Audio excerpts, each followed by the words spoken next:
Stream has started. Okay.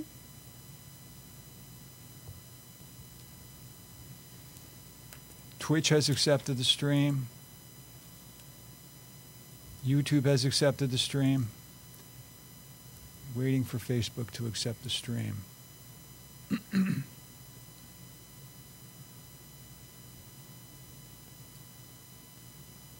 And Facebook has accepted the stream. Okay, do you need anything before we start the show, such as, do you want me to send you the link to the show? Am I supposed to? I don't think I need the link. What would I need the link for? Sometimes people come here and their friends are waiting for them to go on the air. Oh no, I don't need the link. Okay. Okay. If good. I see it on Facebook, I can just repost it. Yeah. In other words, you're more interested in the replay than the people watching you live. Yeah. Okay. Fine. Yeah. All right. So.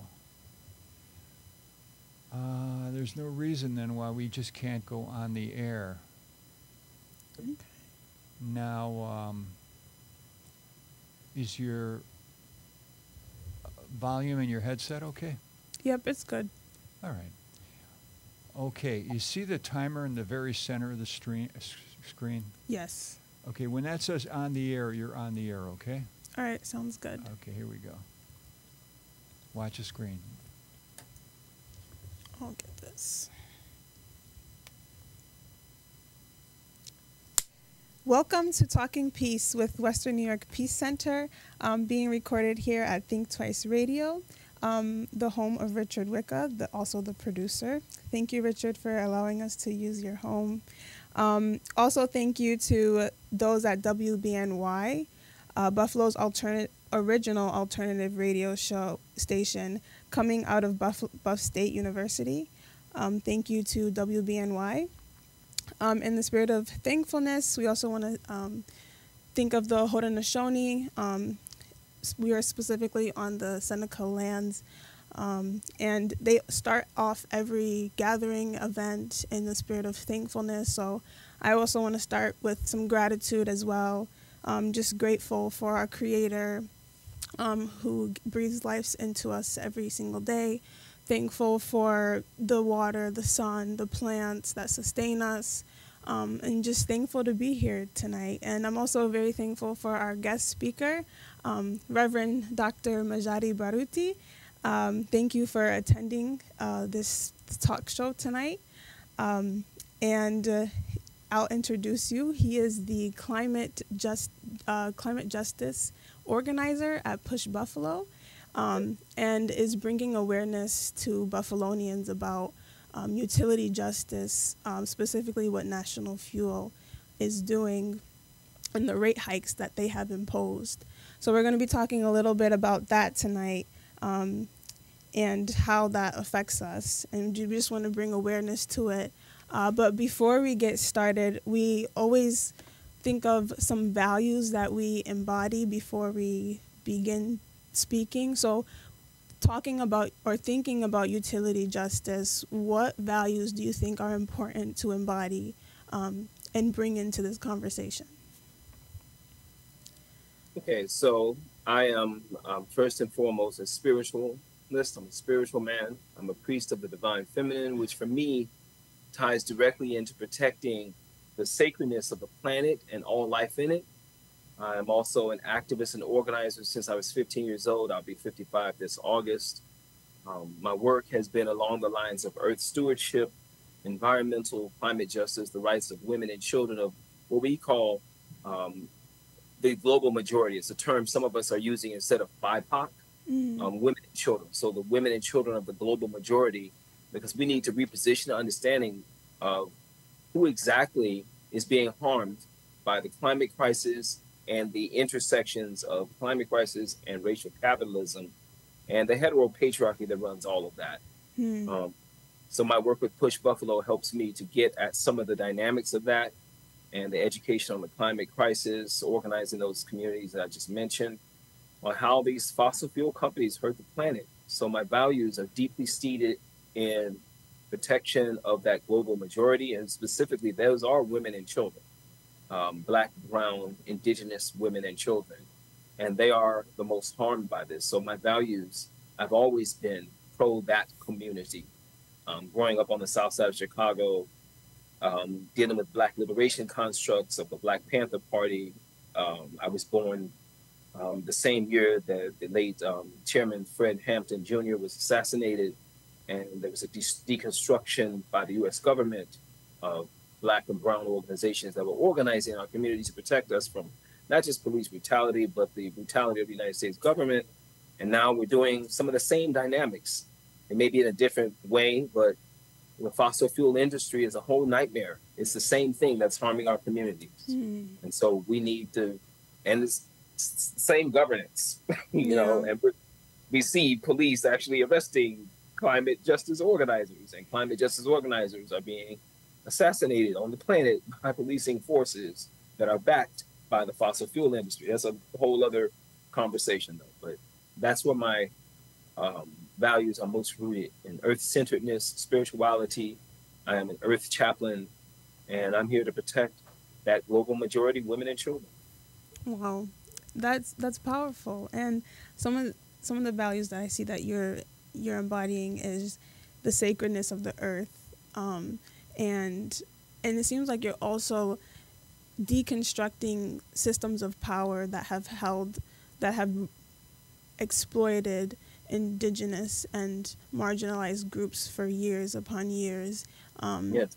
And it even started in your childhood, and you're using those values as you grow older. So that's just amazing to see that, like, those are your core values and how you've continued on with those throughout your life. Yes. I would say that some values that I would like to bring to this conversation is just knowledge and information. I think that alone holds a lot of power. There's a proverb that I like. It says like that knowledge is a precious jewel, and how if just people who speak knowledge have so much power that is not probably being able to be seen. And I think I also want to embody the value of truth. Yes. That the motives of these multinational companies, what are the truths behind that? Is it just for profit? Like, is it just for greed? I think that is just something that we all need to know, that truth, and the truth should be exposed. So Absolutely. Great. So I guess we can start this conversation off by just the basics. Let's hear about some of the work that you've been doing as an organizer with your pop series. I know we talked about this a little bit before the show started. Yes. What have you done so far with this topic? Okay, so I joined on to push last March. Mm-hmm. Yeah, last March. So I've been with them a year plus. And I was in Alabama doing some similar stuff, but we were focused on land stewardship primarily. But the issues in Alabama are the issues in New York, are the issues in New Jersey, are the issues in Vermont. Yeah. This is a national construct, right? Mm-hmm. So the work that we have found, New York Push Buffalo is connected to a couple of different coalitions. One is called New York Renews, but there's also one called People's Action. Mm-hmm. People's Action has a dynamic called People and Planet. It's a whole cohort. We had a meeting. Prior to that, we had several meetings prior to going to Milwaukee for a little conference where we had discussions on what is the major contributor? Who is the target? Who is the fight? Who is the enemy, the villain, if you will, dealing with the climate crisis? And in doing that, we had several Zoom calls, discussions, emails with folks who are connected to People's Action and People on the Planet. And we found that the utility companies that we use every day to keep our children warm, our houses warm or cool, to make our food, to prepare our food, to refrigerate our food, to heat it, reheat it, these utility companies are a whole nightmare. We have to have it. So we have concluded a couple of different dynamics. One is that these utilities, because of the way we currently live, this is not the ancient past where we were living in ways that were not connected by electricity and this type of thing.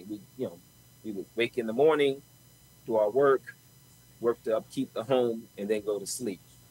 But with the way that racial capitalism has worked, we deal with these fossil fuel industries, and these fossil fuel industries are the utility company. So the utility company is a fossil fuel industry. I want to make sure that we have that connection. Okay. A lot of times people think they're two separate things. No, the utility company, in this case, natural fuel gas, and others are fossil fuel agents. And they are backed by big banking, with big governance, other multinational corporations, private investors. Sometimes they're the government itself, whether it's city, county, state.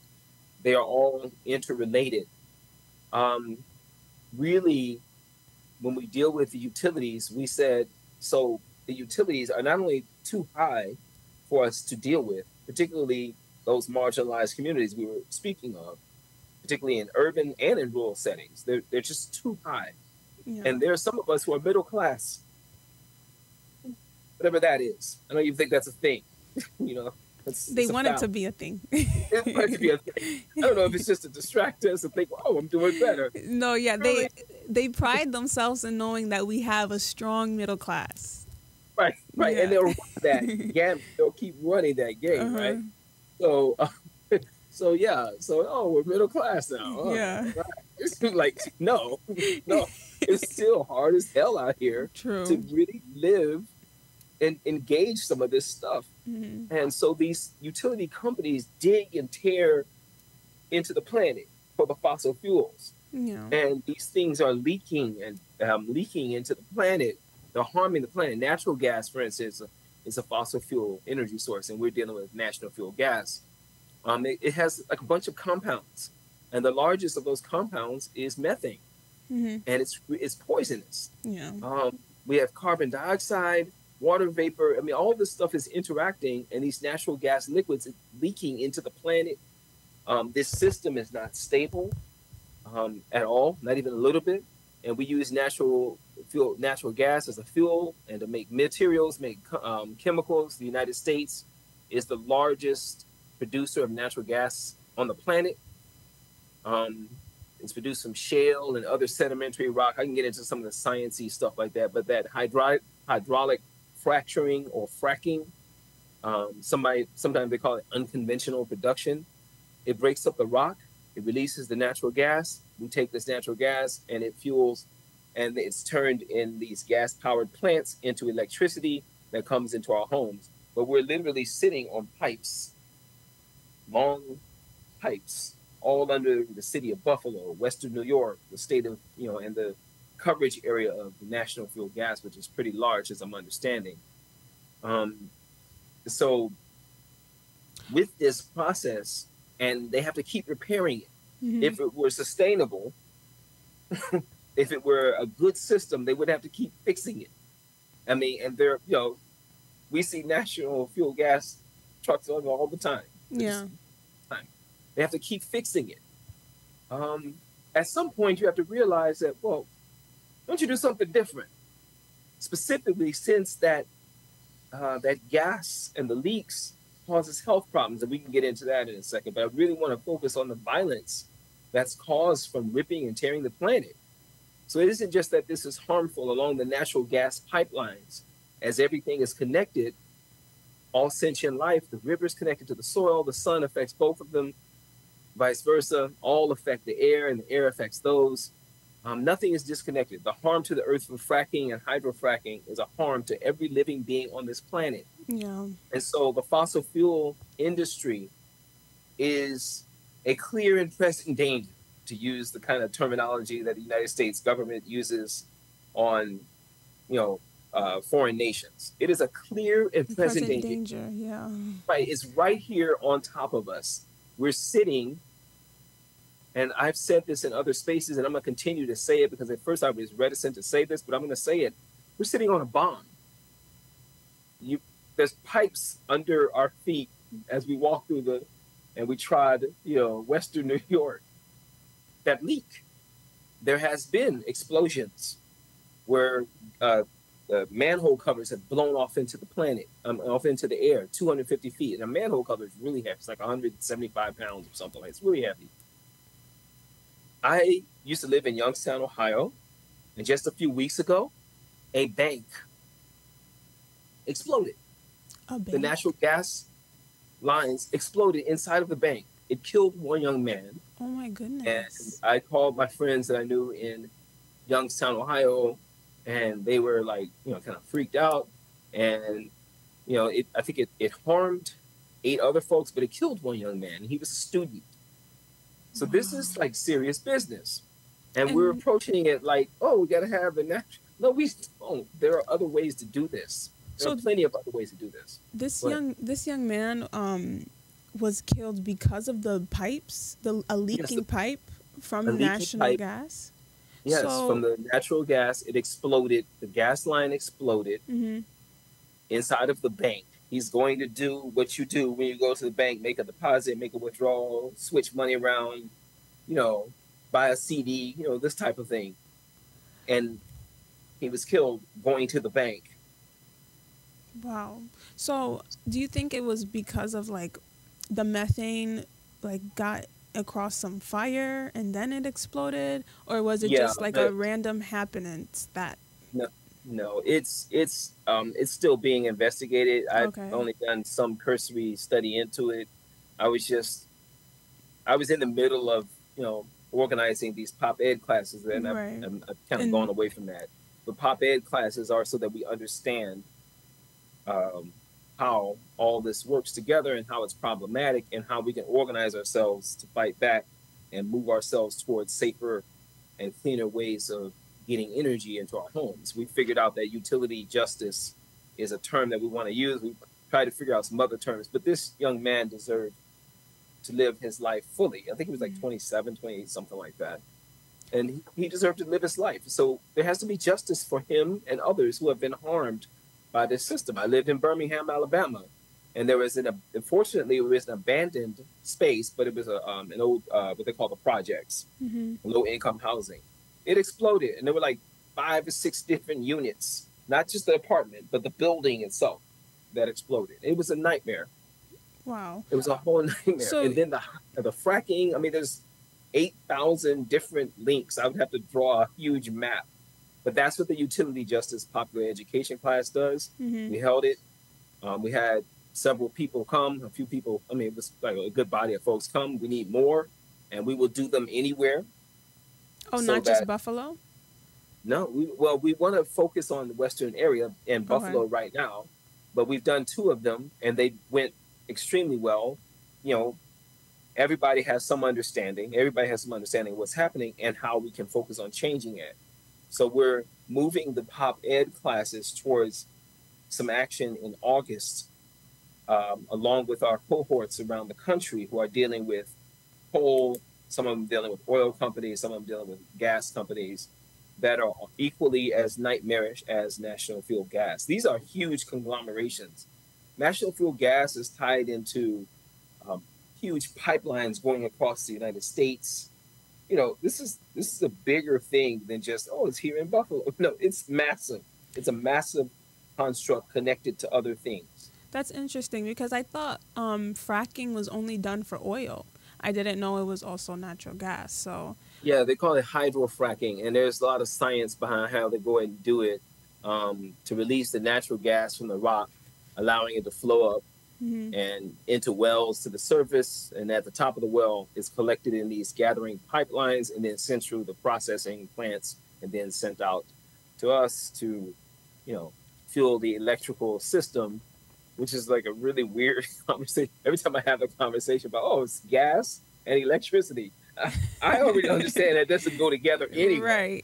That just doesn't go together. Okay, so why are we doing it? On the topic of clean energy,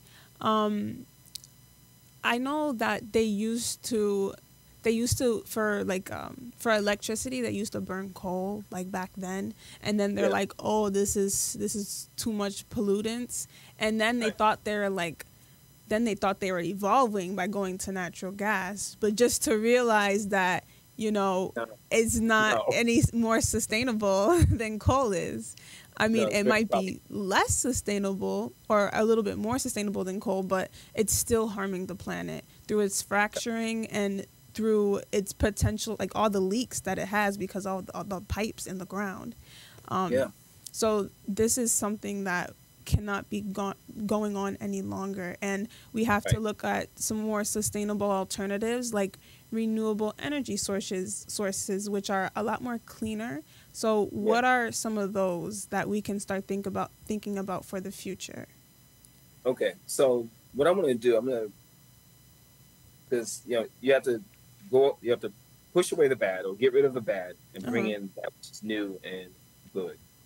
The bad, 61 chemicals and air pollutants have health risks dealing with natural gas, fine particles, hydrogen, sulfide gas, I think it's called chlorine, which we already know chlorine is problematic as well. They contribute to respiratory, cardiovascular, and nervous systems problems, asthma, indoor air pollution you'll get from gas stoves. And that's where basically your most consistent pattern of emissions, carbon emissions come through your gas stove. And contrary to what people have been told by National Fuel Gas through robocalls, like I think it was like a year or so ago, we are not coming to to take your gas stove. That's not a thing. I'm not gonna be dressed up like a ninja along with my elders. I'll shout them out, Miss Luz Velez and Mr. Richard Dredd. They're elders, and I was like, what do you think? We're gonna come in black outfits and we're gonna come and steal your gas? That's not what's gonna happen. There's no gas stove police. That's not what's happening. If you want to use natural gas, you can, but we really need to be moving toward these cleaner methods. And those include, there are a lot of ways to do that. There is geothermal energy, where we can build out networks to access air source heat pumps, geothermal heat pumps, solar, and Push Buffalo actually builds that out. We have what we call the Green Development Zone, and folks can take a tour of that. I'll leave the information with y'all so that y'all can contact me about how to get in contact with us about the utility justice popular education classes, as well as, or conversations we call them, as well as going on this tour of this Green Development Zone. On the Lower West Side, we've built out several spaces that have solar, air source heat pumps, geothermal energy, and it's all clean. And there is I went to visit one building, and it's like zero emissions. So it's like, this is not difficult. We have the processes to do it. It is just that we are being argued with, fought against, literally. I'm saying argument. That's not what's happening. They're fighting us. They're fighting us and our climate law. And I'll deal with that for a second. There is what we call the CLCPA, which is the Climate Leadership and Community Protection Act. It was passed in 2019 in the state of New York. The most progressive climate act, in one of them, at least, in the United States. At the time, it was completely revolutionary. It has several pieces of legislation that, if implemented, fully implemented and funded, it can pull money into these marginalized communities, start moving us where we can protect ourselves from the climate crisis that is happening, that is partially caused by the fossil fuel industry. And there is climate change, but there is a natural process that the planet goes through. But the fossil fuel industry is exacerbating it, speeding it up. Polar caps melting. Right now, we're dealing with horrible hurricanes. I have friends down in the islands that are dealing with that, and I'm trying to keep abreast of what's going on there. The fires that we had in Canada, the most recent hurricanes, they're predicting that this hurricane season is going to be the worst that we've ever seen. The hot summer that people are experiencing. But we have ways to do this. It is through these air source heat pumps, the geothermal networks, the solar networks. And we are building that out at Push Buffalo through our Green Development Zone. And folks can go on a tour. We have some brilliant folks that can explain all of this and how it actually works. But we need to work together to make sure that the funding, the resourcing, and the legal dynamics of our climate, we call it a climate law because it's literally a law, the Climate Leadership and Community Protection Act, and how that can help us build out a safer system by to live. We all deserve good utilities. We're surmising that this is a human right now for us to live by these, for us to have clean energy in our homes. This is a human right.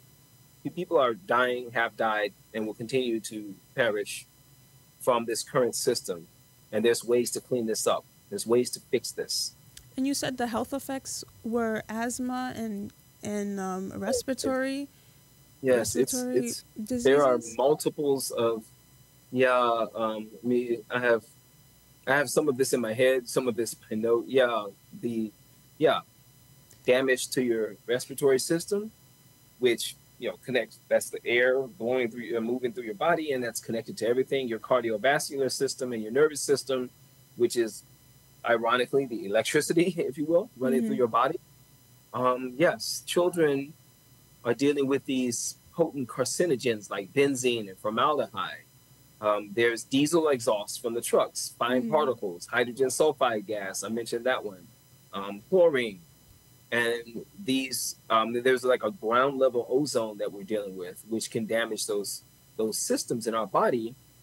And if you'll give me just a sec, I'm going to try to tie in some loose ends here because we think of it as just, people are getting sick. It's not just those respiratory dynamics and cardiovascular dynamics, but what happens to the person inside of their house, their family, and their family's well-being. Yeah. If I am the primary income, or there's two people who are the primary income in a home, and we're sick because of the gas system, that lessens the economic construct of the house.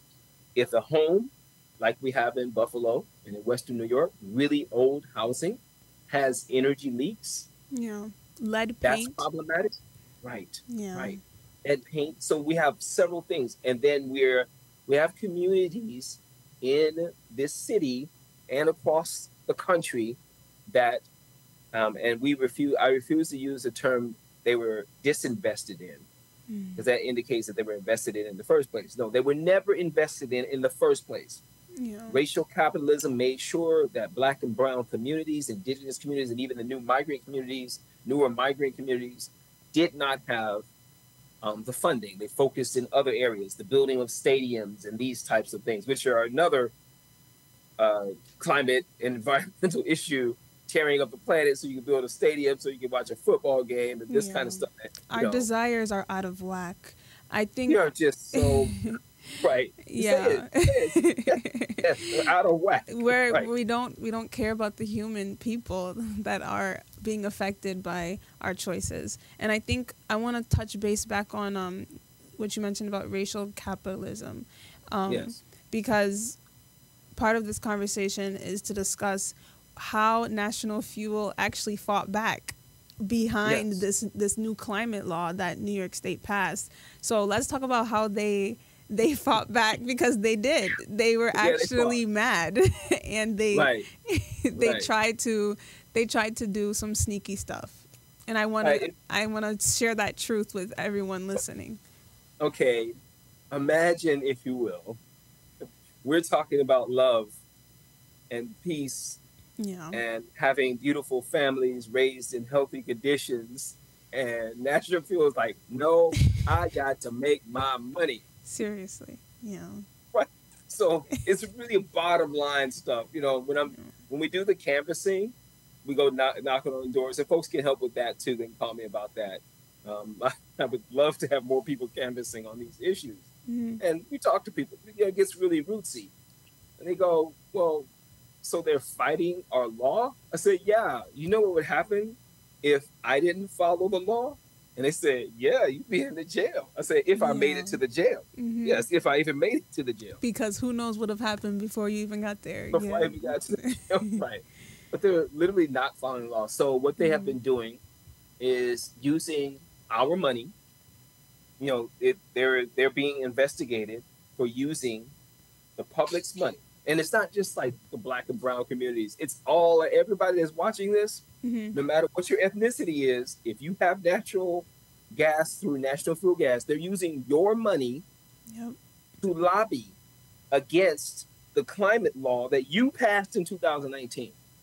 So the people passed the Climate Leadership and Community Protection Act.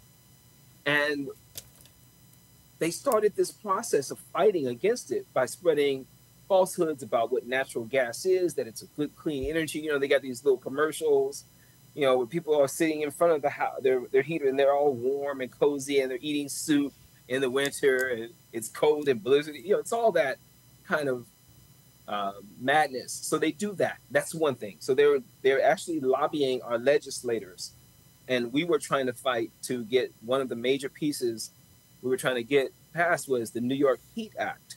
This act would have saved our communities quite a bit of money on the west side and the east side. The east side, it would have been something like $130 per month.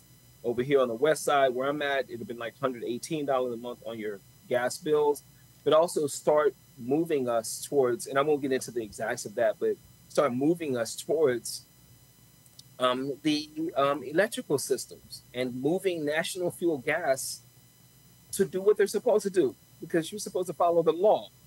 You literally have to follow the law. You can't not follow the law. Seriously, yeah.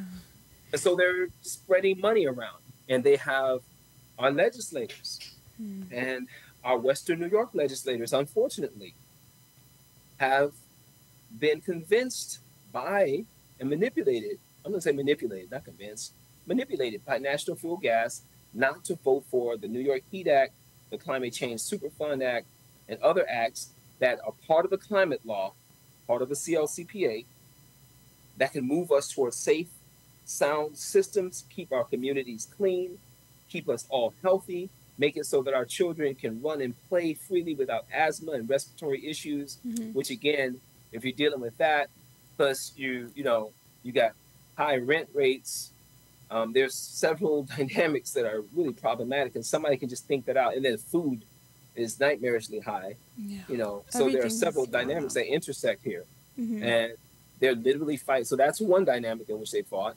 Then they have our governor, who is supposed to be about us. She has a thing. We have a thing called the Public Service Commission. And this Public Service Commission is supposed to be our folks. That's our voice on these energy dynamics, right? Moving us to regulate the energy and whatnot. And they have been very slow. They've kicked the long-term plan that National Fuel Gas had down the road, saying, okay, well, you got to follow the law, but, here's some caveats. You got to get this together, get yourself together. But it's, we're already in a too late construct. People are already sick and getting sicker. Right. I'm talking to clinicians. We had one of our clinicians at UB joined us in our pop ed class, and she saw that she can connect other health professionals. We're trying to get the health professionals involved in this too. So National Fuel Gas is not only spreading money to lobby against us, they also did the robocalls I mentioned before. They have the commercials telling you it's safe. They're going to come steal your gas stove. Natural gas is clean. And people are afraid that the electrical grid, if constructed with solar and geothermal and these types of things, that it's not going to stand. So part of our utility justice class or conversation is to bring out how all of this is sustainable. It's cheaper. That's another falsehood that's been spread, that these systems that we're trying to build are actually more expensive. It's going to cost us. No, if you implement the fullness of the Climate Leadership Community Protection Act, right now, yeah, it would be expensive for me to, if I owned the home that I'm renting, it would be expensive for me to turn it to geothermal and things of that nature. I could work with Push Green, which is the dynamic of Push Buffalo, to help me to weatherize it and things of that nature. But yeah, if you're blocking, it's I call it's gaslighting. Yeah. Right? That's a manipulative tactic. Right? So they're gaslighting us. They're blocking the law, the legislation, the funding, because they want to make their money, right? Yeah. They want their yachts or whatever wealthy people like that do. I have no idea. And blocking us and then saying, oh, it'll be too expensive. So, it actually won't.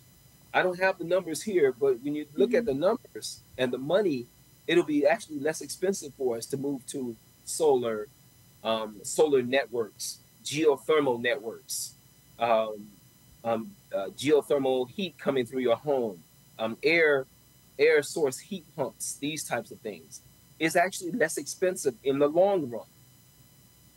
Also, we have to buttress the homes that we're in so that there's not this energy leakage that we have. Exactly. So all of this stuff would be actually less expensive. So they're telling falsehoods, lies, untruths, chicanery, guile, deceit.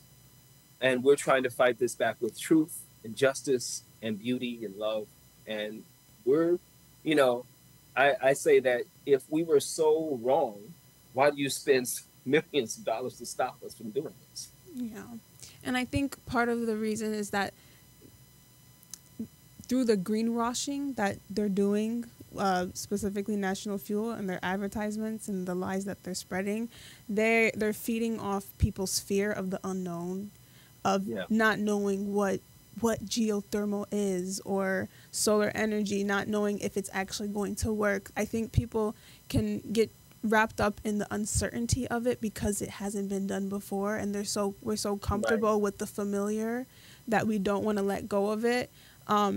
But they try.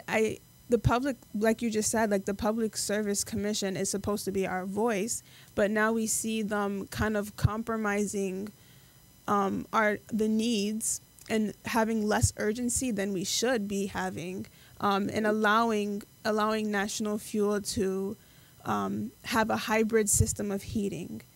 So can you talk more about like what National Fuel is proposing to not, it's like a hybrid system. They're not trying to completely get rid of natural gas, but trying to do something else. Can you talk a little more about that? Yeah, their hybrid conversation is an interesting one because they're suggesting, and I have a quote actually from, I paraphrase a quote from Malcolm X, where he says, after you've been stabbed, now a person says, I'm going to pull the blade out like 6 inches. No, you've still been stabbed. Yeah. So the harm is being done, has been done. And their hybrid conversation is really, I just say, it just doesn't work. You can't say you're going to halfway do the thing. My mother, when I was a little boy, I can't halfway clean my room. When she tell me to clean the room, and her word is law. So if we look at her word, like the climate law, you can't halfway do the law. We'll kind of do it. We'll do it like this. Put everything in the closet and just pretend it's not there. Oh, I was good for that one. Just shove everything in the closet. And she just opened the closet, it all falls down. And that's what we're talking about. Yeah. They're trying to shove this stuff under the rug so they can keep making their money. And the unfortunate thing is that our governor, we have to ask the question with the New York Renews coalitions, hundreds of us, right? Hundreds of agencies all across the state. We ask the question, Governor Hochul, which side are you on? Are you on the side of the people, or are you on the side of the fossil fuel industry? And so far, it's kind of weighing toward the fossil fuel industry. We have to ask the question. We ask the question of the Public Service Commission. Which side are you on? Are you on the side of the people, or are you on the side of the fossil fuel industries that are harming our planet?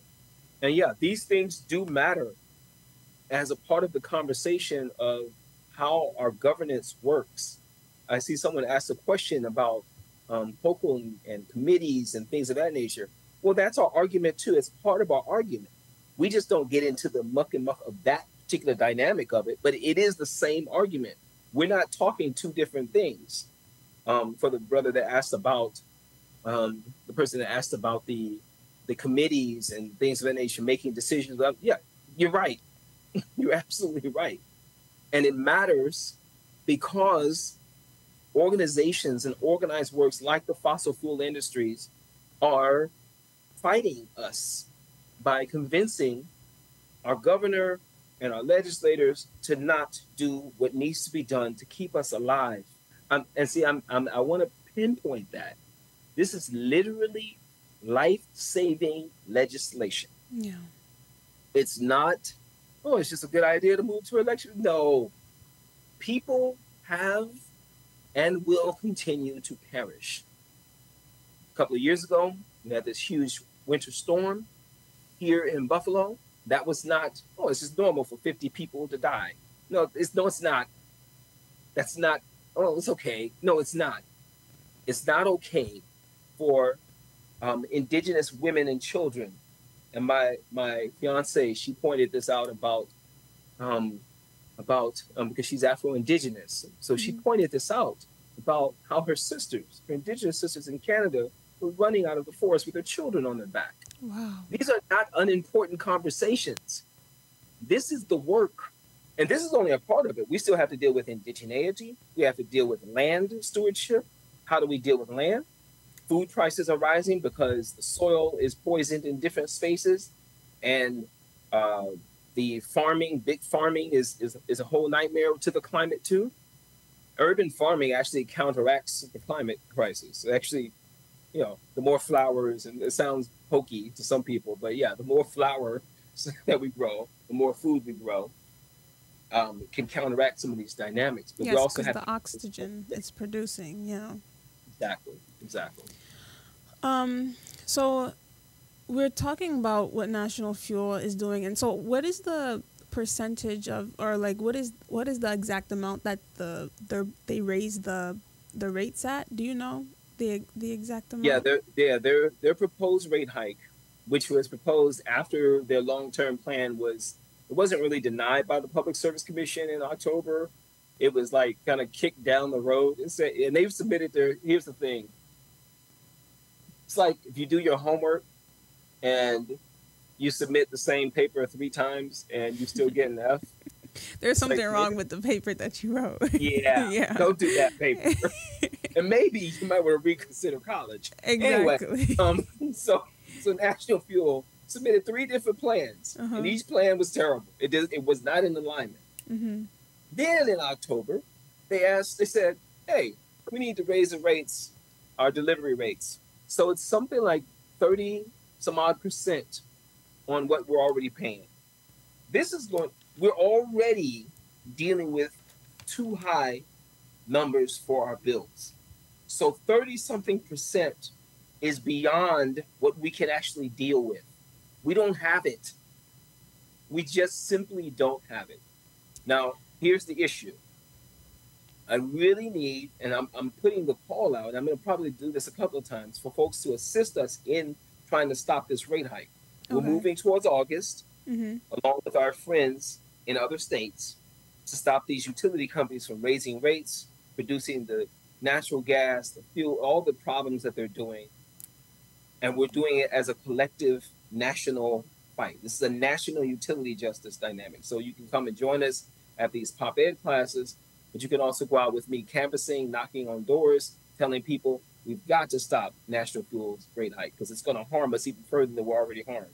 Yeah. So it's this harm on top of harm on top of harm.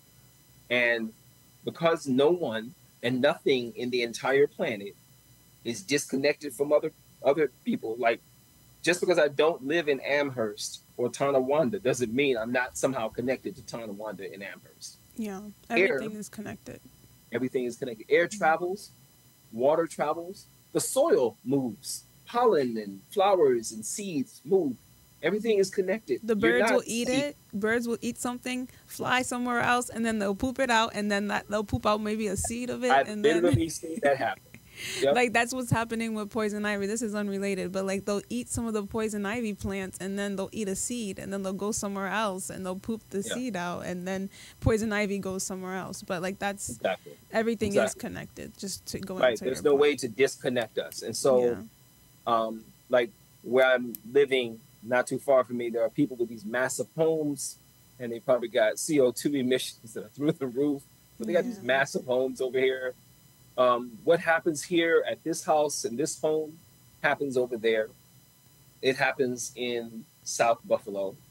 It happens in the Lower West Side. It happens in downtown. So nobody's safe. Mm-hmm. You know, no, you don't have a, you know, because you have white privilege or you have some money, you know, you got a couple of cars, you know. I mean, it does help, but at the same time, it's not going to stop the inevitable. No, because you're in trouble too. James Baldwin wrote a paper to, the late James Baldwin wrote a letter, I think it was an open letter to Dr. Angela Davis when the U.S. government was coming after her for her thought processes as a thought leader and a civil rights activist. He said, if they come for you in the morning, if they come for you at night, they're coming for us in the morning. Something to that effect. It's all the same. Yeah. We're not disconnected. We're all in the same conversation. It's a planet. Mm-hmm. You're not on some other planet. No. And you just visit here every now and then for vacation. No, you're on the planet with me. So if I'm poisoned by the air and the water, so are you. Mm-hmm. And I think that also brings me to the next point that, I mean, there's a saying in the Bible that, like, we fight against not flesh and blood, but of principalities and powers and high places. And I think that when we think of National Fuel, and even though like they're this corporation, some might even say they're a monopoly, that is trying to keep natural gas going. If we just put ourselves in their position, they're trying to protect themselves. They're trying to make their company continue to profit. I mean, they have people working for them. They have people's jobs that they might be protecting. What could they look like if we were to convince those, say, like the CEO of National Fuel? What would it take to convince them? And if they were convinced by this truth of the horrible effects of natural gas and how we can transition into more renewable sources of energy, if they were able to accept this position, what would National Fuel look like in the future if they were able to accept this position? What would people's jobs, what would the job industry look like if this transition did happen and they were able to accept the renewable energy sources? I mean, obviously there would be a job, people would lose their jobs because people do work for National Fuel. So there would have to be some type of transition. And what do you think this transition would look like? Okay, so there's literally an act, one of the acts of the CLCPA is called JETA, Just Energy Transition Act, something like that. I think that's how it goes. And JETA is an interesting one. That didn't get any good ground. It is to take those old factories and things of that nature and turn them into the kinds of energy producing dynamics that we're talking about, renewable, right? That's what they're supposed to do. That's an overly simplified version of that. National Fuel Gas, the infrastructure, were to change, which is very hopeful, Samaria. It's very hopeful. We have to have some hope. We gotta have something, right? Yeah. Let's just grab on every little string of hope that there will be some goodness deep down in their souls, you know. David Bauer, he is the CEO of National Fuel Gas, and you know, these folks, the board chair, and you know, it would look like, oh, I know it would. Okay, so I'm a Star Wars fan, and it would look like the Sith Lords suddenly becoming Jedi Masters. That's what it would look like. It would, because that can actually happen, apparently. That's a thing. Yeah. They can, like, their good can be inside of them, and somewhere deep down. Deep, way down. under all the oil and All the gas, fracking. all the fracking. Yeah. They could. And this thing, this massive system, could clean up the entirety of the western area of New York. Now, our goal is not really to appeal to the hearts and minds of, I'm not really one to believe in that kind of dynamic so much. Yeah. However, we have the Public Service Commission that we can talk to. We have talked to them. We have actually asked the question, which side are you on, Public Service Commission? We have done protests in Albany at the Public Service Commission. I was recently we did an action at the Pride Parade where we were talking to National Fuel Gas. I had a megaphone, and we were yelling at them. We had a chant going on. In Albany? And, yeah, no, here in Buffalo. Oh, in Buffalo, okay. And in Buffalo, we also did, we did the same thing, dealing with the Juneteenth. So that's one thing. They're in a position, National Fuel Gas, to become heroes. Yeah. That's a harder fight. But the Public Service Commission, they're supposed to be in this neutral space. And they're really the public service. I love that they're the public service. We're the public. They're supposed and to you're be in servicing us. Yes. Right. That's what they're supposed to do. So we have these conversations to help folks grasp how we can collectively come together and push our Public Service Commission to make National Fuel do what they're supposed to do. What they would look like is, they would be leaders in the energy industry. And, they would still make their money because people still got to pay into the system, right? And people pay into the system. But we also have to make it so that it's more equitable, so that people who are living in horrid conditions that were caused upon them can engage the electrical system. We have these. One of my favorite ideas is, and it's probably because I'm a farmer, descendant of farmers, is the geothermal energy networks, where you take a little bit of the air or the earth's energy, soil, just a little bit of heat, and you can send that to a compressor. I don't know all the science of. I have a friend, Bill Nowak. He's brilliant. He's one of the guys I work with. He should have been on here. Oh, you got to get Bill on here. Oh my gosh. He will blow your head up. You're like, whoa, this dude is my dude, right? He's really smart on this. And he understands this stuff. And he explained it to me. I said, man, I need some cartoons or something, man. You draw a visual, so we can understand. Right. And he laid it out for me. I said, okay. So it's just like a little bit of energy and it heats your whole home. National Fuel could be revolutionary. Moving towards that. There is some conversation that National Grid is having about dealing with that, but they're also trying to get a rate hike. And I'm like, no, you can't. No. Yeah. They're both harming. So our main focus right now is stopping National Fuel's rate hike. That is primarily what we are focused on. And we do that through these utility justice conversations. And we're trying to stop National Fuel from interfering and fighting our CLCPA, our climate law. Like I said, it's literally the law. The Public Service Commission, appointed by Governor Hochul, can make these guys do what they need to do. They can do it. And we have the processes by which to do it. But we need to, as a community, come together. And I'm putting out the ask repeatedly. And I got my information whenever you ask for that. I give the information on how to contact me so that we can come together and stop it. And so in August, we have that as our North Star in mid-August to do some type of something to tell National Fuel Gas what we think and to try to convince this public service. I don't know exactly what it's going to look like. We're still working that out. But we have people. People can work with us. People, if you're about peace, I know some dynamic of this is connected to the Western New York Peace Center. This is the fight. Okay. If you fight and deal with the military, the U.S. military is one of the largest polluters on the planet. And war is one of the biggest polluting dynamics that has ever existed. The leaving of shells, the usage of natural gas and fuel to pollute the planet. So if you're anti-war, no matter where it is, whether it's the Congo, Sudan, Palestine, Israel, wherever if you're anti-war, this is part of the fight. I need you in this with me.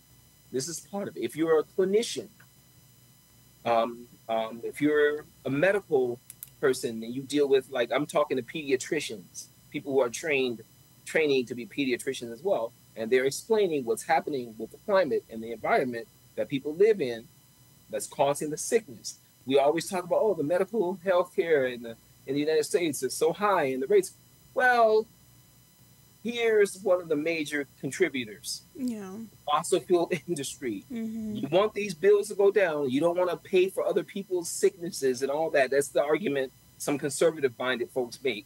Well, you need to be in this fight too. Right. Conservative, liberal, radical. You need to be in this with me. One thing that you said towards the beginning of the show is that this is a clear and present danger. But yes, it's not so clear. I mean, not to everyone else. This might be like an invisible war that humankind is losing. And instead of fighting together towards like helping the climate be a safer place for us humans, we're fighting each other. And it's really sad when the fight is something that we can't see with our own eyes. And I guess before we wrap up, you talked about that you're having another pop-up series in the mid-August. So if people... Well, actually, in the next couple of weeks, we'll be having one. I don't have the exact dates established yet because we have some trips we're making to several other places to engage other conversations around utility justice and climate justice. Mm-hmm. However, we'll be having our next utility justice pop-ed class. It's from 5 to 7. It's at Push Buffalo, which is at 429 Plymouth Avenue. And we'll be having it within the next 2 weeks. Let me see if I can get the exact date for what I've got, because if you can't find it yet, do you have like another way for you guys have like a newsletter or like a Facebook or Instagram that people can like look into to through see our when Instagram page. Okay. Yeah, through our Instagram page. We have a Facebook page and a Twitter page. Look us up, Push Buffalo, PUSH Buffalo. And that means People United for Sustainable Housing, Buffalo. And you can find our information on the page, on our website. We're on Instagram, we are on Facebook, and we are on Twitter. And this utility justice pop-ed class is held from 5 to 7 in the evening at our offices at 429 Plymouth Avenue in Lower West Side. And people can reach me. I'll give my phone number at my office. It's 716-884-0356, extension 205. And some of the ways that everyone can also get engaged, I know you mentioned that you've also been canvassing. Are you guys planning on doing that sometime in the future as well? Yes, we'll be canvassing all the way up until we make our whatever this big move is that we're still working on with our member leaders as to what that looks like. But actually people can contribute to that conversation, like where that's going to be, what that's going to be. It's going to be it's like we're trying to make the walls come down. I use sometimes religious imagery so people go, this is the fight at Jericho. The Jericho walls trying to... this is what we're doing. We're going to sing with a mighty rejoice. We're going to rejoice.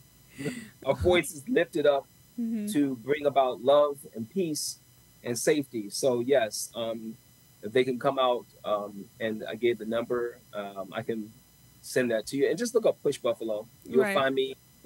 You'll find us. We'll be, and then you'll see also, if you go on the Instagram page, you'll see video of us engaging National Fuel for different processes, different ways we've protested. I call National Fuel Gas the behemoth. That's a term I've been using. What does that mean? A behemoth is a large mythical creature. Oh, like the Boogie Monster? Like a Boogie Monster, but it's built. It's like an elephantine kind of look, and it's huge, it's monstrous, and it takes and destroys and destroys, and it doesn't give. Like an energy. So for me, National Fuel Gas is the behemoth, and we had an action. You can find us on YouTube. Okay. At the Buffalo site where we engaged the idea of the behemoth. We created one. And we'll I'm probably gonna be- go look that up after this now because Well, I've the never heard of video is that. cute. Video is cute. We got some good videographers with us. So yeah. So there's ways to engage us. Canvassing. You come out, hit these doors with me. Sounds great. Okay. Well, that's about all the time we have. Thank you so much, Absolutely. Dr. Baruti, for having this conversation with me. I hope many more conversations like this happen in the future, and Absolutely. that this is brought to more people's awareness and that people actually take action with this information. But thank you so much. We appreciate No you. problem. Thank you. And this has been Talking Peace. Together we have been Talking Peace.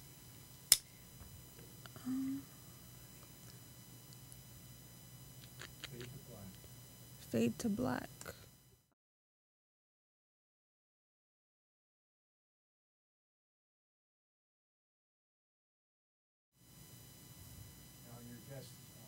Oh, he's gone? I wanted to tell him something. Oh, she told me time. I think I made it just in time.